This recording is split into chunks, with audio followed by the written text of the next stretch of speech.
Hello दोस्तों, कैसे हैं आप सब? बढ़िया हैं सब दोस्त। तो आज की क्लास के लिए सभी दोस्त रेडी हैं। जीके जीएस की आज एक और नई क्लास होने वाली है जिसमें हम कुछ और नए क्वेश्चंस जो हैं वो जीके जीएस के सीखने वाले हैं। ठीक है, तो सभी दोस्त जो हैं वो रेडी हैं आज की क्लास के लिए। जल्दी से बता दीजिए, जीके जीएस आपको पता है कितने क्वेश्चन करते हैं भाई? हम डेली करते हैं हम 20 क्वेश्चन जीके जीएस के। ठीक है, और साइड वाइज बाकी सब्जेक्ट्स के क्लासेस भी आपको मिल रहे हैं। तो करें फिर शुरू बिना ज़्यादा टाइम वेस्ट किए। तो फर्स्ट क्वेश्चन की ओर बढ़ते हैं। एक चीज़ और, लास्ट में सभी बच्चे जब आप वीडियो देख लेंगे सभी बच्चे रिव्यू ज़रूर दीजिएगा। ठीक है, प्लीज़ करके रिव्यू दीजिएगा कि क्लास आपको कैसा लग रहा है, अच्छा लग रहा है, नहीं लग रहा, वो चीज़ बता दीजिएगा। ओके, पहला क्वेश्चन क्या कहता है कि पॉवर्टी और un British rule in India जो है वो किसके द्वारा लिखी गई है? Poverty and un British rule in India पुस्तक जो है वो किसके द्वारा लिखी गई है? इंग्लिश वाले भाई ऊपर से पढ़ लीजिए, हिंदी वाले भाइयों के लिए नीचे लिखा हुआ है। ठीक है, और poverty and un British rule जो है इन इंडिया वो लिखी गई है दादा भाई नरोजे जी के द्वारा। इनको great grand man of India भी कहा जाता है। ठीक है, great grand man, grand old man, sorry great grand old man जो है इन्हें कहा जाता है। ठीक है, इसके सिवा दादा भाई नरोजे जी और क्या चीज़ आती है कि ये फर्स्ट इंडियन थे जो मेंबर बने थे किसके? ब्रिटिश पार्लियामेंट के। ठीक है, ब्रिटिश पार्लियामेंट के फर्स्ट इंडियन मेंबर जो बने थे वो कौन बने थे? दादा भाई नरोजे जी। फिर इसके सिवा ये 3 बार प्रेसिडेंट रह चुके हैं कांग्रेस के। सभी दोस्तों से रिक्वेस्ट है, ठीक है, कि नोट्स जो है वो बनाते जाइएगा ज़रूर। नेक्स्ट क्वेश्चन की ओर चलते हैं। अगला क्वेश्चन कहता है थॉमस कप जो है वो क्या है? ठीक है, थॉमस कप एनुअल इवेंट पे होता है, वाइनल इवेंट पे होता है, क्वार्टरी पे होता है, ठीक है, या फिर ट्रेनियल पे होता है। ठीक है, इनके मतलब क्या है भाइयों? एनुअल का क्या मीनिंग होता है कि हर साल में एक बार। वेनियल का क्या मीनिंग होता है? हर 2 साल में एक बार। ठीक है, और क्वार्टरी का 4 साल में एक बार, और दिस वन इज़ 3 बार, 3 साल में एक बार। ठीक है, और थॉमस कप जो है ये दिया किसके रिलेटेड जाता है? सबसे पहले आप सभी को ये मालूम होना चाहिए ये किस गेम में होता है। तो ये होता है बैडमिंटन में, बैडमिंटन में होता है, और ये हर 2 साल में एक बार जो है इसका मैच होता है। तो ऑप्शन नंबर बी हमारा यहाँ पे बिल्कुल सही आंसर रहेगा। कौन सा option number? Option number B. बढ़ते हैं अपने नेक्स्ट क्वेश्चन की ओर। Which one is not a component to construct human development index? देखिए जहाँ पे बात किसकी हो रही है? ह्यूमन डेवलपमेंट इंडेक्स की बात हो रही है सबसे पहले, और दूसरा नंबर बात हो रही है यूएनडीपी की। यूएनडीपी का मतलब क्या होता है? United nation development programme. ठीक है, यूनाइटेड नेशन डेवलपमेंट प्रोग्राम। यहाँ पे यूनाइटेड नेशन डेवलपमेंट प्रोग्राम ये फुल फॉर्म्स भी आती हैं और इनको भी आप जो है वो इग्नोर मत कीजिएगा। ठीक है, और यूनाइटेड नेशनल डेवलपमेंट प्रोग्राम के अंडर हो रहा है, यूनाइटेड की बात हो रही है। ठीक है, तो चलिए पढ़ते हैं, अभी ऑप्शंस पढ़ते हैं। इनमें कौन सा कंपोनेंट जो है वो कंस्ट्रक्ट नहीं करता है? नॉट बोला है वो इन्होंने। पहला है real GDP per capita in US dollar. तो यूएस डॉलर में होती है क्या? बिल्कुल हो सकती है, क्योंकि यहाँ पे बात किसकी गई है? यूनाइटेड नेशन की बात की गई है, और आपको पता है यूनाइटेड नेशन में कौन सी करेंसी चलती है? वो चलती है डॉलर्स की। दूसरा देख लेते हैं लिटरेसी रेट, साक्षरता दर, बिल्कुल मायने रखेगा। तीसरा देख लेते हैं लाइफ एक्सपेक्टेंसी एट वर्थ। ठीक है, ये चीज़ चलिए इसको होल्ड पे रखते हैं। ऑप्शन नंबर डी देखते हैं, इन्फेंट मोर्टेलिटी रेट। इसका तो भाई यहाँ पे जो है वो कोई मतलब नहीं बनता है। मोर्टेलिटी रेट क्या होता है कि बर्थ होती है ना जब बच्चे की, तो प्रति 1000 बच्चों में से, 1000 बच्चों की मान लीजिए बर्थ हुई है, उसमें से कितने बच्चे जो हैं उनकी जो है मृत्यु हो गई है किसी कारणवश। ठीक है, वो होता है। तो यहाँ पे हमारा ऑप्शन नंबर डी बिल्कुल सही रहेगा। इन्फेंट मॉर्टेलिटी रेट जो है इसका ह्यूमन डेवलपमेंट इंडेक्स से कोई रिश्ता जो है वो नहीं होता है। अच्छा, तो बढ़ते हैं अभी अपने नेक्स्ट क्वेश्चन पे। अगला क्वेश्चन जो है वो हमारा क्या है देखते हैं। अगला क्वेश्चन भाई लॉ ऑफ इनर्शिया पे है। ठीक है, न्यूटन्स के लॉ जो हैं आप सभी बच्चों को मालूम होंगे, क्लास 9th के क्वेश्चन हैं ये। ठीक है, which law is also known as the law of inertia? इनमें से किस लॉ को हम लॉ ऑफ इनर्शिया के नाम से भी कहते हैं? एक तो क्वेश्चन आता है लॉ ऑफ इनर्शिया के नाम से, एक क्वेश्चन आता है लॉ ऑफ एक्सेलरेशन के नाम से, लॉ ऑफ एक्सेलरेशन के नाम से। तो यहाँ पे हमारा आंसर जो है वो जाएगा ऑप्शन नंबर 1 के साथ। न्यूटन का जो भाई पहला लॉ है, ठीक है, उसे हम लॉ ऑफ इनर्शिया जो है वो भी कहते हैं। न्यूटन का पहला लॉ क्या कहता है कि जब तक कोई एक बॉडी है, कोई भी एक चीज़ है, मान लीजिए ये फुटबॉल है, इसके ऊपर जब तक कोई एक्सटर्नल फोर्स अप्लाई नहीं होगी तो ये रेस्ट से मूवमेंट में नहीं आएगा। और अगर कोई चीज़ मूवमेंट में है, उस पर कोई एक्सटर्नल फोर्स अप्लाई नहीं होगी तो वो मूवमेंट से रेस्ट के मोड में नहीं आएगा। ये कहता है फर्स्ट लॉ, ठीक है। और दूसरा क्वेश्चन क्या बनता है, लॉ ऑफ एक्सेलरेशन जो है वो कौन से लॉ को कहते हैं, तो वो कहा जाता है ऑप्शन नंबर बी हम रखेंगे यहाँ पे, सेकंड लॉ, ठीक है। न्यूटन का जो सेकंड लॉ ऑफ मोशन है उसको जो है वो लॉ ऑफ एक्सेलरेशन के नाम से भी जाना जाता है। और इनमें सबसे इंपॉर्टेंट मेरे भाइयों बनता है ऑप्शन नंबर सी वाला जो है, आर्किमेड प्रिंसिपल। आर्किमेड प्रिंसिपल में क्या होता है, ये लिक्विड चीज़ों में अप्लाई होता है, शिप्स वगैरह में अप्लाई होता है, ठीक है, जहाँ पे पानी की बात होती है, शिप की बात होती है। इसमें क्या क्वेश्चन कैसे बनेंगे कि अगर कोई चीज़ है, एक मिनट देखिए, एक इसमें होती है बियॉन्ड फोर्स करके एक टर्म यूज़ होती है, ठीक है। बियॉन्ड फोर्स जो है ये हमेशा रहती है, ऑलवेज रहेगी, और ये एप्लीकेबल होती है। इसमें क्या होता है कि अगर कोई ऑब्जेक्ट है, ऑब्जेक्ट का अगर वेट जो है वो बियॉन्ड फोर्स से कम है, अगर बियॉन्ड फोर्स मान लीजिए 1 किलो है और ऑब्जेक्ट जो है वो आधा केजी है, ठीक है, तो फिर ऑब्जेक्ट जो है वो क्या करेगा, फ्लोट करेगा। अगर इससे बियॉन्ड फोर्स 1 केजी और ऑब्जेक्ट का वेट जो है वो 5 केजी है, तो ऑब्जेक्ट जो है वो क्या हो जाएगा, सिंक करेगा, डूब जाएगा। क्लियर है, ये चीज़ इसके ऊपर क्वेश्चन बनते हैं, तो ध्यान रखिएगा। अगले क्वेश्चन की ओर बढ़ते हैं। अगला क्वेश्चन हमारा क्या कहता है, eight which place was the Hindustan association Republic socialist Republic association जो है वो कहाँ पे फॉर्म्ड हुई थी। ये भाई मोस्ट इंपॉर्टेंट क्वेश्चन बन जाएगा। कैसे बन जाएगा, मोस्ट इंपॉर्टेंट, क्योंकि जितने भी सूरवीर हैं, जितने भी गरम दल वाले थे, ठीक है, उन सभी का जो ये फेवरेट आप कह सकते हैं ये एसोसिएशन। क्लियर है, तो ये 1928 में बनी थी, और कहाँ बनी थी, ये बनी थी भाई दिल्ली में बनी थी, फिरोज शाह में, ठीक है, फिरोज शाह कोटला दिल्ली में जो है ये एसोसिएशन जो है वो बनी थी। इसकी लीडरशिप किसके पास थी, ठीक है, तो लीडरशिप किसके पास थी, हमारे चंद्रशेखर आज़ाद।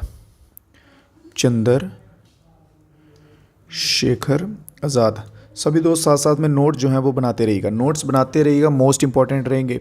फिर एग्ज़ाम के टाइम पे ऐसा नहीं होना चाहिए कि सर ये क्वेश्चन पढ़े थे, हमें याद थे बट भूल गए, ठीक है, वो भूलेंगे इसी वजह से अगर आप रिवीजन नहीं करोगे।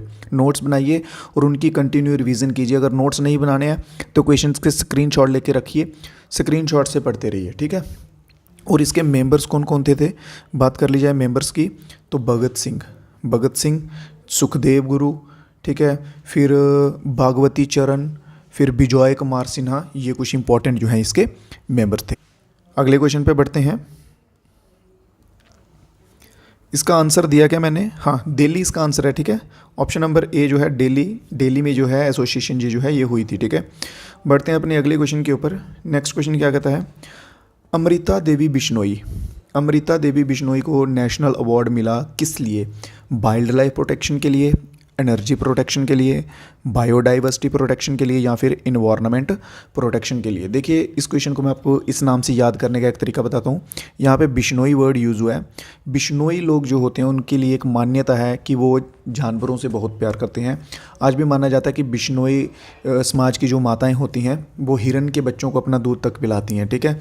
तो यहाँ से आप जो है इसको रिलेट कर सकते हैं जानवरों के साथ, इनका एनिमल्स के साथ प्यार जो है उससे वाइल्ड लाइफ प्रोटेक्शन का। तो ऑप्शन नंबर ए यहाँ पे हमारा बिल्कुल सही बनेगा। अमृता देवी बिश्नोई जो है उनको नेशनल अवार्ड किस फील्ड में मिला था, वाइल्ड लाइफ प्रोटेक्शन की फील्ड में जो है वो इनको मिला था। क्लियर है सभी दोस्तों को। और इसी के साथ सभी दोस्त जो है वो वीडियो को लाइक करते हुए चलेंगे। एक चीज़ का मैंने आपको बोला था कि रिव्यू जो है मेरे भाइयों थोड़ा सा टाइम निकाल के ज़रूर देना है कमेंट बॉक्स में कि क्लास कैसी लग रही है, मज़ा आ रहा है कि नहीं आ रहा, कुछ इंप्रूवमेंट की ज़रूरत है, जो भी आपके अकॉर्डिंग हो। और हो सके तो साथ साथ में आंसर्स देते हुए चलिएगा। अगले क्वेश्चन पे बढ़ते हैं। अगला क्वेश्चन क्या कहता है, साउथ कोरिया को 2-1 से जो है वो किस कंट्री ने हिराया है भाई। कौन सी कंट्री की विमेन मैच चल रहा था, हॉकी जूनियर एशिया कप चल रहा था, साउथ कोरिया फाइनल में थी। साउथ कोरिया के साथ कौन सी जो दूसरी कंट्री है जिन्होंने जीत दर्ज की है साउथ कोरिया को हरा के, ठीक है। तो दूसरी कंट्री कौन है भाई, वो है हमारा हिंदुस्तान, ठीक है। देखिए ऐसे क्वेश्चंस जो होते हैं ना, इनमें हम अक्सर जो है वो गैस लगा सकते हैं। गैस भी लगा सकते हैं, क्योंकि ऑलमोस्ट जो करंट अफेयर्स रहेंगे ना वो अपने देश के रिलेटेड ही होंगे। ऑलमोस्ट कह रहा हूँ 70-80% जो हैं, 70 से 80% तक जो करंट अफेयर्स आएंगे वो अपने देश के रिलेटेड आएंगे। कोई एक आधा होगा जो इक्का दुक्का जो दूसरे कंट्रीज़ के ऊपर पूछ लिया जाएगा। और अगर बात कर ली जाए हुए कहाँ थे, हेल्ड कहाँ हुए थे, तो ये जापान में हुए थे। बढ़ते हैं अपने अगले क्वेश्चन की ओर। अगली class, which of the following ruler built चार मीनार। चार मीनार आप सभी को मालूम है कहाँ पे है भाई, चार मीनार हैदराबाद में, ये दिया हुआ था, ठीक है। तो चार मीनार कहाँ पे है, हैदराबाद में। यहाँ पे इन्होंने क्वेश्चन में क्या पूछा है कि चार मीनार जो है वो किसके द्वारा बनाई गई थी। चार मीनार के साथ साथ एक और आता है, ठीक है, वो क्या आता है, कुतुब मीनार। कुतुब मीनार, कुतुब मीनार। तो कुतुब मीनार बनाई गई थी कुतुबुद्दीन ऐबक, कुतुबुद्दीन ऐबक, इसके द्वारा जो है भाई ये कुतुब मीनार बनाई गई थी। और चार मीनार जो है ये किसके द्वारा बनाई गई थी, तो मोहम्मद क्वाली कुतुब शाह। तो option number A, Qutub Shah के द्वारा जो है ये चार मीनार बनाई गई थी। क्लियर है, ऑप्शन नंबर ए इसमें हमारा बिल्कुल सही रहेगा। अगले क्वेश्चन की ओर बढ़ते हैं। इंडिया की यहाँ पे रैंक पूछी गई है। क्या पूछा गया है, rank of India AI super computer. India का देखिए ये क्वेश्चन दो टाइप से बन सकता है। एक तो यहाँ पे इन्होंने रैंक पूछ ली, दूसरा ये पूछ सकते हैं कि उसका नाम क्या है। उसका नाम है एआई रावत, ठीक है। इंडिया के सुपर कंप्यूटर का नाम क्या है, एआई रावत। एआई रावत जो है इसके सुपर कंप्यूटर का नाम है। और अगर पोजीशन की बात की जाए तो इसकी पोजीशन आई थी 75। कौन सी पोजीशन थी भाई, 75 जो है इसकी पोजीशन थी। तो ऑप्शन नंबर सी जो है हमारा बिल्कुल सही रहेगा। अगला क्वेश्चन देखते हैं। अगला क्वेश्चन क्या कहता है, अगला क्वेश्चन आ जाएगा आर्किटेक्चर से रिलेटेड। तो इसमें क्या कहा गया, हिंदू टेम्पल्स जो होते हैं साउथ इंडिया, यहाँ पे साउथ नॉर्थ का भाई फ़र्क पड़ेगा, ठीक है, आपको क्लियर कर देता हूँ, घबराइए मत। यहाँ पे इन्होंने क्वेश्चन में पूछा है साउथ का, ठीक है। तो साउथ में बीमाना जो है उसे वो किसे कहा जाता है, in Hindu temples of south India vimana is referred to. Vimana जो है किसे कहा जाता है, बीमाना कहा जाता है जहाँ पे एक मूर्ति होती है। ये मान लीजिए एक मूर्ति है, ठीक है, आइडल है, इसके ऊपर जो कवरिंग होती है, मंदिर को ऊपर से शेप दी हुई होती है, इस पोर्शन को जो बीमाना कहते हैं। किसको कहते हैं बीमाना, मंदिर के ऊपर के पोर्शन को। तो यहाँ पे हमारा आंसर कौन सा हो जाएगा, place to house the main deity, temple tower over. हाँ, तो ऑप्शन नंबर बी जो है हमारा बिल्कुल सही आंसर हो जाएगा। टेम्पल के ऊपर टावर टाइप होता है ना जो मेन श्राइन के ऊपर, उसे कहा जाता है बीमाना। और यहाँ पे अगर साउथ की जगह होता नॉर्थ, क्या होता, नॉर्थ होता, तो नॉर्थ तो ये क्या होना था, शिकारा। शिकारा क्या होता, यहाँ पे ये पूछते कि शिकारा किसे कहा जाता है, ठीक है। तो यहाँ पे सेम चीज़, जो मंदिर के ऊपर का टावर होता है मेन श्राइन के ऊपर, उसे शिकारा कहा जाता है। क्लियर है, बढ़ते हैं अपने अगले क्वेश्चन की ओर। अगला प्रश्न हमारा क्या कहता है, recently garden research reach ship builder and engineers launch और नेवल वेसल। ये क्वेश्चन आने के चांसेस नहीं है। इन्होंने रिसेंटली जो है इंजीनियर्स ने नेवल वेसल की है, और वो किसके द्वारा की गई है, वो कुछ सर्वे वेसल करके है, सर्वे वेसल लार्ज की कैटेगरी में, ठीक है। वो किस वेसल की कैटेगरी में है, तो लार्ज की कैटेगरी में है। इस क्वेश्चन को हम स्किप कर सकते हैं। नेक्स्ट क्वेश्चन देखते हैं। अगला क्वेश्चन क्या कहता है, what is the reduction in the value of factor. Economy का क्वेश्चन है भाई, ठीक है। एक फैक्टर है, कोई भी एक चीज़ है, मान लीजिए एक फैक्टर है, उसकी अगर हम वैल्यू में रिडक्शन करते हैं, उसकी अगर वैल्यू में हम रिडक्शन करते हैं, ठीक है, उसके बनने के दौरान, तो उस प्रोसेस को हम जो है वो क्या कहते हैं। अगर किसी चीज़ की हम वैल्यू में रिडक्शन करते हैं उसकी प्रोडक्शन के दौरान, प्रोसेसिंग के दौरान, तो उसे हम क्या कहते हैं, डेप्रिसिएशन कहते हैं। क्या कहते हैं भाइयों, डेप्रिसिएशन कहते हैं। जीडीपी आप सभी को मालूम है। नॉन मॉनेटरी कंजप्शन क्या होती है, नॉन मॉनेटरी कंजप्शन में क्या होता है, मनी जो है, मनी को काउंट नहीं किया जाता। इसमें क्या आ जाएगा, हमारा एग्जाम्पल इसमें आता है लेबर आता है, ठीक है, लेबर आ जाएगा। इसमें लेबर के सिवा वॉलंटियर वर्कर आ जाएंगे, हाउस होल्ड आ जाएगा, कुकिंग, क्लीनिंग, वो सब चीज़ें जो है वो नॉन मॉनेटरी कंजप्शन में आ जाएंगे, ठीक है, जिसमें हम क्या करते हैं, मनी को ऐड नहीं करते हैं, मेन पॉइंट जो है। और अगर बात की जाए प्रोडक्शन मेथड की, तो प्रोडक्शन मेथड में क्या होता है, चीज़ों को ऑर्गेनाइज करते हैं और मैनेज करते हैं। सिंपल, प्रोडक्शन मेथड में चीज़ों को, फैक्टर्स को ऑर्गेनाइज करेंगे और मैनेज करेंगे। क्लियर है यहाँ तक सभी भाइयों को। किसी क्वेश्चन में कोई डाउट रह जाता है किसी टाइप का, तो आप वो भी कमेंट बॉक्स में पूछ सकते हैं। अगला क्वेश्चन हमारा क्या कहता है कि उस एंजाइम का नाम बताइए जो कि फैट्स को ब्रेक डाउन करता है। वह एंजाइम का नाम बताइए जो फैट्स होते हैं हमारे शरीर के अंदर, ठीक है, उनको तोड़ने में हमारी मदद करता है। तो लिपेस जो है, ऑप्शन नंबर ए हमारा बिल्कुल सही होता हुआ दिखेगा। तो लिपेस एक ऐसा एंजाइम है जो कि हमारे फैट्स को ब्रेक डाउन करने में हमारी मदद करता है। बढ़ते हैं अपने अगले क्वेश्चन की ओर। अगला प्रश्न क्या कहता है, वर्ल्ड बैंक का headquarter group, world bank group का हेडक्वार्टर जो है वो कहाँ पर है, वर्ल्ड बैंक का हेडक्वार्टर कहाँ पर स्थित है। क्लियर है यहाँ तक? सभी दोस्त जो हैं ट्राई कीजिए कि साथ साथ में कमेंट बॉक्स में अपना आंसर देते जाइए, जो जो क्वेश्चंस के आंसर आते हैं वो देते जाइएगा, ठीक है। और बात करते हैं हेडक्वार्टर के ग्रुप की, तो वाशिंगटन डीसी जो है हमारा बिल्कुल सही आंसर रहेगा। कौन सा सही आंसर रहेगा? Washington DC. बढ़ते हैं अपने अगले प्रश्न की ओर। अगला क्वेश्चन क्या कहता है, हाईएस्ट सेक्स रेशो। मैं आपको बार बार एक चीज़ कह रहा हूँ भाइयों, ऑलमोस्ट सभी क्लासेस में 2011 की सेंसस के क्वेश्चंस कवर कर रहा हूँ, ठीक है, तो इसमें भी कर रहा हूँ, तो इम्पॉर्टेंट टॉपिक बनेगा, तो हो सके इसको अच्छे से रिवाइज कर लीजिएगा। इसमें बात की गई है सेक्स रेशो की, हाईएस्ट सेक्स रेशो जो है वो किस स्टेट का है। सेक्स रेशो पूछ लें या फिर लिटरेसी रेट पूछ लें, साक्षरता दर, ठीक है, साक्षरता दर पूछ लें या फिर लिंग अनुपात पूछ लें, तो वो केरला ही आएगा स्टेट्स में। कौन सा आएगा? केरला। ऑप्शन नंबर डी हमारा बिल्कुल सही आंसर रहेगा। इसके सिवा बाकी के जो स्टेट्स थे उनके लिटरेसी रेट हाईएस्ट किसका है, लोएस्ट किसका है, वो सब आपको जो है मैं करवा चुका हूँ। अब बार बार एक ही चीज़ को रिपीट करने का कोई फ़ायदा नहीं है।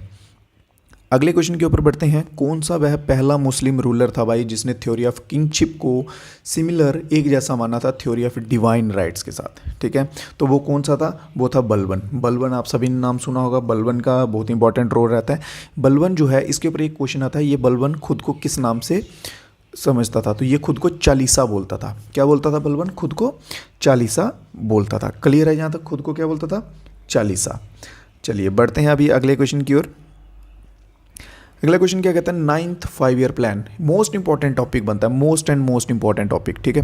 5 ईयर प्लान के ऊपर क्वेश्चन जो है ऑलमोस्ट बनते हैं, बहुत टाइप से बनते हैं। या तो ये पूछ लेंगे कि टाइम पीरियड बताइए इस नंबर के 5 ईयर प्लान का, या पूछ लेंगे उसका मॉडल क्या था, या पूछ लेंगे उसकी ग्रोथ रेट क्या थी, टारगेट कितना था, अचीव कितना हुआ, बहुत टाइप से बन जाएंगे। व्हाट्सएप ग्रुप पर आपको मैंने रिसेंटली जो है वो शेयर किया हुआ है, ठीक है। तो समझ गए आप किस तरह से जो है वो क्वेश्चंस बनेंगे यहाँ पे। तो चलिए अब इन्होंने क्या पूछा हुआ है कि 9th 5 ईयर प्लान जो है उसका टाइम पीरियड बताइए। मान लीजिए आपको नहीं पता, तो किस तरह से जो है हम गैस लगाएंगे। आपको इतना पता टोटल कितने थे, टोटल पता होना चाहिए कि भाई टोटल 12 थे। टोटल कितने थे? 12th। और 12th नंबर का कहाँ सा था? 2012 से लेकर 2017 तक, ये 12th नंबर का था। कौन सा था ये? 12th। इससे अगर हम 5 कम करेंगे, इससे अगर हम कितने कम करेंगे? 5 कम करेंगे, तो क्या आ जाएगा? 2007 आ जाएगा। तो ये कौन सा? 2007 से शुरू होगा, 11वां। फिर इससे हम 5 कम करेंगे तो 2000 क्या आ जाएगा? 2 आ जाएगा। तो ये कौन सा हुआ? 10वां। फिर इससे हम अगर 5 कम करेंगे तो कितना आ जाएगा? 98 आ जाएगा। ये कितना हुआ? सॉरी 97 आएगा। तो ये कितना हुआ? 7th और 9th, ठीक है, ये हो गया 9th। तो इन्होंने पूछा भी यही है भाई 9th वाला, तो 9th शुरू होगा 97 से। तो ऑप्शन में है क्या? बिल्कुल है। ऑप्शन नंबर बी देखिए, 97 से 2002 तक जो है हमारा 9th 5 ईयर प्लान जो है वो स्टार्ट हुआ था, ठीक है। और ऑप्शन नंबर बी इसमें हमारा बिल्कुल सही आंसर रहेगा। बढ़ते हैं अपने नेक्स्ट क्वेश्चन पे। एक चीज़ आपको बता दूँ, व्हाट्सएप ग्रुप ज्वाइन कर लीजिएगा, उस पर अभी मैंने जस्ट शेयर कर दिया है एक फ़ोटो इसका। उस पर आपको सभी 9th ईयर 5 प्लान के जो हैं 5 ईयर प्लान के जितने भी टाइम पीरियड हैं, ड्यूरेशन है, वो सभी वहाँ पे शेयर कर दिए। वहाँ से आप जो है वो उनको देख सकते हैं। अगले प्रश्न की ओर बढ़ते हैं। अगला प्रश्न आज का हमारा क्या कहता है भाइयों, in which Olympic game did Karnam Malleswari become first Indian women to win an Olympic medal. Karnam Malleswari जो है, अगर देखिए इसके ऊपर क्वेश्चन कैसे बनता है, यहाँ पे तो उन्होंने पूछ लिया कि कौन से ओलंपिक्स में थे, ठीक है। तो ये थे भाई सिडनी के ओलंपिक्स। सिडनी के ओलंपिक्स सन 2000 में हुए थे, वहाँ पे इन्होंने पहला मेडल जीता था। अक्सर इनके ऊपर क्वेश्चन कैसा बनता है कि भारत की वह पहली महिला का नाम बताइए जिन्होंने ओलंपिक मेडल जीता था।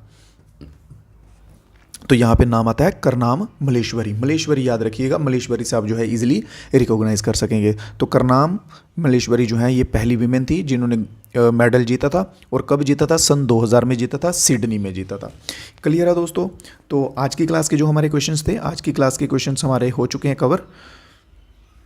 20 में से 20 क्वेश्चन हो चुके हैं। तो सभी दोस्त जो हैं वो अपना रिव्यू जो है एक बार ज़रूर दीजिएगा वीडियो ख़त्म होने से पहले कमेंट बॉक्स में कि आपको क्लास कैसा लग रहा है, अच्छा लग रहा है, समझ आ रहा है कि नहीं आ रहा है। जो भी आपके अकॉर्डिंग रिव्यू हो वो ज़रूर दीजिएगा। और बाकी वीडियो को शेयर वगैरह करते रहिए अपने दोस्तों के साथ, लाइक वगैरह कर दीजिएगा। और बाकी मिलेंगे हम कल फिर से नई क्लास में नए प्रश्नों के साथ, नए क्वेश्चंस के साथ। अगर आपका कोई सजेशन हो या ऑन डिमांड आपको कुछ क्वेश्चंस चाहिए अलग टॉपिक्स पे, अगर आपको लगता है कोई टॉपिक हमारा जीके जीएस में कमज़ोर है तो सर हमें इस टॉपिक पे स्पेशल क्वेश्चन चाहिए, तो आप बता सकते हैं बेझिझक। तो हम ट्राई करेंगे नेक्स्ट क्लास में आपके वो टॉपिक के क्वेश्चन जो है वो कवर कर देंगे। क्लियर है? तो चलिए दीजिए इजाज़त मेरे भाइयों, मिलेंगे कल फिर से नई क्लास में। तब तक के लिए जय हिंद, जय भारत।